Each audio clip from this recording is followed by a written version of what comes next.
राष्ट्रीय खेल दिवस क्यों मनाया जाता है? किसके जन्मदिन पर राष्ट्रीय खेल दिवस मनाया जाता है? आइए देखते हैं प्रमुख तथ्य। हर साल 29 अगस्त को राष्ट्रीय खेल दिवस मनाया जाता है। यह दिन खिलाड़ी मेजर ध्यानचंद की जयंती के अवसर पर मनाया जाता है। इसी दिन राष्ट्रीय खेल पुरस्कार भी दिए जाते हैं।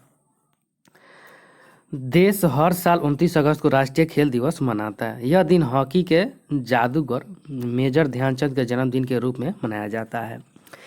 इस दिन देश के राष्ट्रपति राजीव गांधी खेल रत्न को अब मेजर ध्यानचंद खेल रत्न कर दिया गया है या हो गया है। अर्जुन और द्रोणाचार्य पुरस्कार जैसे अवार्ड नामित लोगों को देते हैं। ऐसे में आइए जानते हैं कौन थे मेजर ध्यानचंद जिनकी याद में आज का दिन राष्ट्रीय खेल दिवस के रूप में मनाया जाता है। कौन थे ध्यानचंद? कौन थे? मेजर ध्यानचंद को हॉकी का जादूगर कहा जाता है। उनका जन्म 29 अगस्त 1905 को उत्तर प्रदेश के इलाहाबाद जिले में एक राजपूत परिवार में हुआ था। उन्हें हॉकी के सबसे महान खिलाड़ी के तौर पर याद किया जाता है। उनको हॉकी का जादूगर कहने के पीछे का कारण उनका मैदान पर प्रदर्शन है। उन्होंने साल 1928, 1932 और 1936 में 3 ओलंपिक स्वर्ण पदक जीते। इस खिलाड़ी के कामयाबी का किस्सा यही नहीं खत्म होता। ध्यानचंद ने अपने करियर में 400 से अधिक गोल किए। भारत सरकार ने ध्यानचंद को 1956 में देश के तीसरे सर्वोच्च नागरिक सम्मान पद्म भूषण से सम्मानित किया। इसलिए उनके जन्मदिन यानी 29 अगस्त को भारत में राष्ट्रीय खेल दिवस के रूप में मनाया जाता है। 1928 में पहली बार ओलंपिक खेलने गए ध्यानचंद ने इस पूरे टूर्नामेंट में अपनी हॉकी का ऐसा जादू दिखाया कि मानो कि विरोधी टीमें उन्हें मैदान पर देखकर ही डरने लगी। 1928 में नीदरलैंड में खेले गए ओलंपिक में ध्यानचंद ने 5 मैच में सबसे ज़्यादा 14 गोल किए और भारत को गोल्ड मेडल जिताया। इस जीत के बाद बॉम्बे हार्बर ने हजारों लोगों ने टीम का जोरदार स्वागत किया। 1928 के करिश्मे को दोहराने में ध्यानचंद को कोई भी परेशानी नहीं हुई। 1932 में लॉस एंजलिस में खेले गए ओलंपिक में जापान के खिलाफ अपने पहले ही मुकाबले को भारत ने 11-1 से जीत लिया।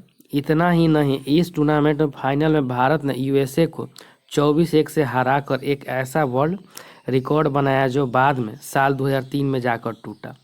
इस ओलंपिक में एक बार फिर भारत गोल्ड मेडलिस्ट बना।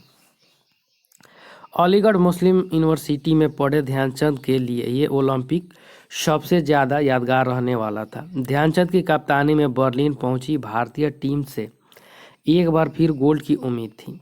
भारतीय टीम इस टूर्नामेंट में भी उम्मीदों पर खरी उतरी और विरोधी टीमों को परास्त करते हुए फाइनल तक पहुंची। फाइनल में भारत की भिड़ंत जर्मन चांसलर एडोल्फ हिटलर की टीम जर्मनी से होनी थी।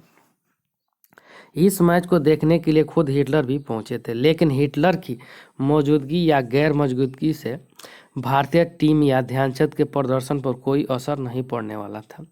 हालांकि इस मैच से पहले भारतीय टीम तनाव में थी, क्योंकि इससे पहले वाले मुकाबले में भारतीय टीम को जर्मनी से हार का सामना करना पड़ा था। लेकिन मैदान पर उतरने के बाद वो तनाव खुद ब खुद दूर हो गया। मैच के पहले हाफ में जर्मनी ने भारत को एक भी गोल नहीं करने दिया। इसके बाद दूसरे हाफ में भारतीय टीम ने एक के बाद एक गोल दागने शुरू किए और जर्मनी को चारों खाने चीत कर दिया। हालांकि दूसरे हाफ में जर्मनी भी एक गोल दागने में सफल रही, जो कि इस ओलंपिक में भारत के खिलाफ लगा एकमात्र गोल था। इस मैच के ख़त्म होने से पहले ही हिटलर ने स्टेडियम छोड़ दिया था, क्योंकि वो अपनी टीम को हारते हुए नहीं देखना चाहता था। इतना ही नहीं, इस मैच के दौरान हिटलर ने मेजर ध्यानचंद की हॉकी स्टिक भी चेक करने के लिए मंगवाई।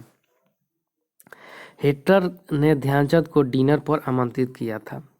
बर्लिन में 1936 में हुए ओलंपिक खेलों के बाद उनके प्रदर्शन से प्रभावित होकर हिटलर ने उन्हें डिनर पर आमंत्रित किया था। हिटलर ने उन्हें जर्मनी की तरफ से हॉकी खेलने का प्रस्ताव भी दिया था, लेकिन मेजर ध्यानचंद ने इसे ठुकरा दिया और कहा कि उनका देश भारत है और वे इसके लिए ही खेलेंगे। मेजर ध्यानचंद ने साल 1948 में अपना आखिरी मैच खेला और पूरे कार्यकाल में कुल 400 से अधिक गोल भी किए, जो कि एक रिकॉर्ड है। सम्मान। मेजर ध्यानचंद को भारत के तीसरे सर्वोच्च नागरिक सम्मान से नवाजा गया।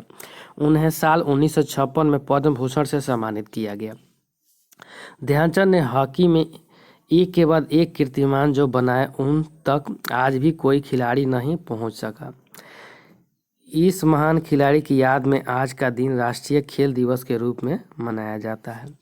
Thank you friends. अच्छा लगता है लाइक, सब्सक्राइब और शेयर जरूर करें। साथ में बेल आइकन का बटन दबाना नहीं भूलें।